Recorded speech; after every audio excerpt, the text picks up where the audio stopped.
Agar to'xtasa shunday videolar chiqishini istasangiz, videoga like va obuna tugmasini bosishni unutmang va izohlaringizni kommentariyalarga yozishni unutmang.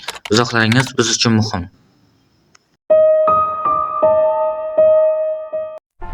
7 yoshli qiz va uning 13 yoshli akasi maktabdan keyingi sevimli mashg'ulotlarga tayyorlanmoqda. Televizor tomosha qilish. Bolalarning ota-onalari ishdan yana bir necha soat qaytishmaydi va maktabdan keyingi dasturlarni birga tomosha qilib, keyin tamaddi qilish ularning kundalik odatidir. Bola odatdagi joyini divanda egallaydi. Qiz esa televizor oldiga o'tirib uni yoqadi. Bu ajoyib poni olami boshlanadigan vaqt edi va u hech qachon birorta ham epizodni o'tkazib yubormaydi. Uning akasi boshqa narsani ko'rishni afzal ko'rardi, lekin u singlisini xursand qilishni yaxshi ko'rgani uchun u har doim unga ponilarning sarguzashtlarini tomosha qilishga ruxsat beradi. Ammo bugun u kanalni yoqqanda, odatdagi ajoyib poni qo'shig'i o'rniga sirk musiqasi eshitiladi. Qiz ekranda yorqin rangli Bobul masxaraboz so'zlari paydo bo'layotganini ko'radi.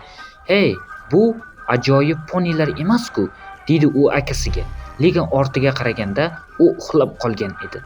Qiz bundan xursand emas, lekin yangi shouga imkon berishga qaror qiladi. Balki uning poni shousi baribir keyinroq chiqib qolar. Sirk musiqasi to'xtaydi va quvnoq ko'rinishdan masxaraboz ekranga sakrab chiqadi. "Salom bolalar, sizlar qiziqarli narsalarni yoqtirasizlarmi?" deydi masxaraboz. Qiz qiziqarli narsalarni yoqtirardi. Ehtimol bu yangi shou unchalik yomon emasdir. U Bobul oddiy baxtli Amerika kichik shahar ko'chasida yurayotganini kuzatadi. Hamma unga qo'l silkitadi. Bobul bir uyning oldida to'xtaydi. U yerda bir erkak maysazor urmoqda edi. U erkakni ishni to'xtatib, o'zi bilan yurishga ko'ndiradi va ular birga yo'l bo'ylab ketishadi. Qiz shoudan biroz hayratda. U yerda unchalik hazil yo'q, lekin baribir tomosha qilishda davom etadi. Bobul va uning yangi do'sti sirk chodiriga o'xshab bo'yalgan uy oldiga kelishadi. Bu Bobul yashaydigan joy bo'lsa kerak. U erkakni ichkariga taklif qiladi va ular uyga kirishadi. Ichkarida Bobul unga o'tirishni ishora qiladi. O'zi esa ichimliklar tayyorlashga kirishadi. Qiz Bobul oshxonaga o'tganini kuzatadi. U yerda u pichoqlarni charxlashni boshlaydi va kameraga qarab go'shtni qanday tayyorlashning eng yaxshi usulini tushuntiradi. Teri go'shtdan ehtiyotkorlik bilan ajratilishi kerakligi va suyaklar keyingi shurva uchun saqlanishi kerakligi haqida. Qiz Bobulning maxsus darsini qiziqib kuzatadi. Balki bu yaxshi shoudir. Balki bu uning yangi sevimli shousi bo'lar. Qiz o'rnidan turadi. Akasi esa hali uxlab yotardi va oshxonaga yo'l oladi. U tortmani ochib, peshtaxtaga yetish uchun ko'tariladi va go'sht chopuvchi pichoqni oladi. U uning yaltirab turgan o'tkir qirrasiga qaraydi. Qiz yana yashash xonasiga qaytadi va divandagi uxlab yotgan akasi yoniga chiqadi. U Bobul qaynoq qizil go'sht solingan qozondan uzoqlashib, to'g'ridan-to'g'ri kameraga qarayotganini kuzatadi va sekinlik bilan qizni kuzatayotgandek tuyuladi. Qiz o'rnidan turib, go'sht chopuvchi pichoqni ko'taradi. Bobul kameraga yaqinlashadi va qizdan ko'zini uzmay tikilib turadi, go'yoki ekrandan qizni ko'rayotgandek. Qiz pichoqni sekin boshiga ko'taradi. Bobul esa shivirlab, "Qani qil, qani uni bajar" deb tilini chiqarib shivirlaydi. Qiz bir zum to'xtaydi. Uxlab yotgan akasiga qaraydi va pichoqni pastga tushiradi. "Salom, men doktor Bobman va bu SP993, ya'ni Bobul masxaraboz. Lekin avval sizdan bir narsa kerak. SP boshqarmasi arxivdagi kamroq ma'lum anomaliyalarni tarqatishda yordam bering. Obuna bo'ling, bildirishnomalarni yoqing va do'stlaringizga ham ayting." SP993 bu Bobul masxaraboz nomli bolalar televizion dasturiga berilgan belgi. Tashqi ko'rinishda bu oddiy bolalar uchun mo'ljallangan rang-barang o'quv multfilmiga o'xshaydi.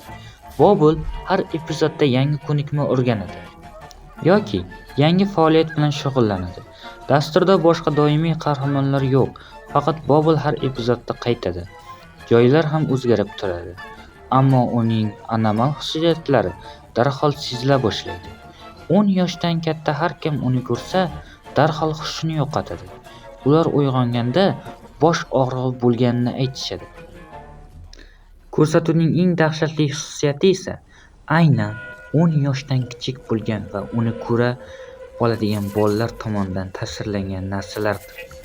Ularning aytishicha, Bobul masxaraboz odatdagi bolalar ko'rsatuvlari kabi saboqlar beradi. Masalan, gigiyena yoki vaqtida uxlash kabi.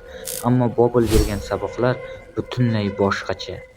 Bobble o'rgatgan va bolalarni bajarishga undagan mavzular qatoriga qiynoq, qotillik va hatto odam go'shtini yeyish ham kiradi.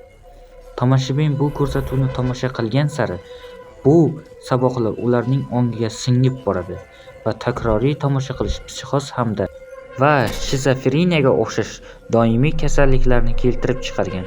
Hujjatlashtirilgan epizodlardan biri Bobble in the Big City bo'lib, unda Bobble AQShdagi Nyu-Yorkka o'xshash katta shaharda paydo bo'ladi va tomoshabinga oddiy vositalar yordamida, masalan, chivin spiralidan foydalanib, yong'in yoqishda qanday qilib iz qoldirmaslikni o'rgatadi. Epizod Bobble katta bir binoga o't qo'yishi bilan tugaydi. U ekrandan chiqib ketadi, lekin kamera yana bir necha daqiqa yonayotgan binoni ko'rsatishda davom etadi va fon ortida odamlarning qichqiriqlari eshitiladi. Yana bir epizod Bobble Sneaky Saturday deb nomlangan bo'lib, unda Bobble yana bir katta shaharda, bu safar Londonga o'xshash joyda, fonda Big Ben joylashgan Elizabet minorasi ko'rinadi. Bu epizodda Bobble bir ayolni uning uyigacha sezdirmay kuzatib boradi. Ayol uyga kirgach, Bobble uni katta go'sht pichog'i bilan hujum qiladi va shu bilan birga tomoshabinlarga gavjum joylarda qanday qilib e'tiborga tushmaslikni o'rgatadi. Va shu tarzda bolalarning ruhiyati o'zgarib boradi. Bobble Gets the Truth epizodida esa Bobble harbiy asirlar lagerida bo'ladi va u yerda asirga tushgan askarni ma'nosiz savollar bilan qiynaydi. Bu jarayon askar vafot etguncha davom etadi. So'ngra Bobble og'riqli ammo o'ldirmaydigan jarohatlar yetkazish usullarini tushuntiradi. Bobble Hates You epizodi eng bezovta qiluvchilardan biri bo'lib, unda Bobble bo'sh xonada o'tirib 30 daqiqa davomida tomoshabinga jahl bilan tikilib turadi. Eng g'alatisi esa haqoratli nomga ega bo'lgan epizod bo'lib, unda Bobble go'yoki SCP boshqarmasining xavfsiz video arxiv xonasida paydo bo'ladi. Aynan Bobble yozuvlari saqlanadigan joyda. Bu epizodda g'azabga to'la Bobble bir nechta SCP obyektlarning saqlash tizimini buzish usullarini tushuntiradi. U shuningdek, ushbu SCPlar ustida ishlayotgan tadqiqotchilar haqida shaxsiy ma'lumotlarni kundalik rejalarigacha aytib beradi va ularni o'ldirishning turli usullarini taklif qiladi. Qiziq tomoni shundaki, epizodning bir joyida animatsion tarzda tasvirlangan tadqiqotchi Bobble yonidan o'tib ketadi. Devordagi soat aniq vaqtni ko'rsatadi va o'sha tadqiqotchi keyinchalik aynan shu vaqtda arxivdan o'tganini tasdiqlaydi. Ammo u yerda hech qanday masxaraboz yoki suratga olish jarayoni bo'lganini eslamaydi. Bobble the Clown epizodlari noma'lum manbadan efirga uzatilishda davom etmoqda. Ammo kelajakdagi epizodlar jamoatchilikka ko'rinmasligi uchun Upsilon Beta 3 protokoli orqali to'sib qo'yiladi. Barcha efirlar yozib olinadi va tadqiqot uchun 10 yoshdan kichik subyektlar orqali tomosha qildiriladi. Bolalar epizodda nima bo'lganini tasvirlab bergach, ularga darhol klass A amnestikalari beriladi. Xotirani o'chiruvchi vositalar. Ushbu epizodlar xavfli bo'lishiga qaramay, ularni ishonchli tarzda ommaga chiqishdan to'sish mumkin bo'lgani uchun SCP-993 Safe toifasiga kiritilgan. Hozircha Bobble the Clown imkon qadar nazorat ostida saqlanmoqda. Endi esa Dr. Bob fayllardan yana birini tomosha qiling va yana bir bor obuna bo'lishni, bildirishnomalarni yoqishni va do'stlaringizga ham aytishni unutmang. Shunda biz SCP boshqarmasi arxivlarini yanada chuqur o'rganishda davom etamiz.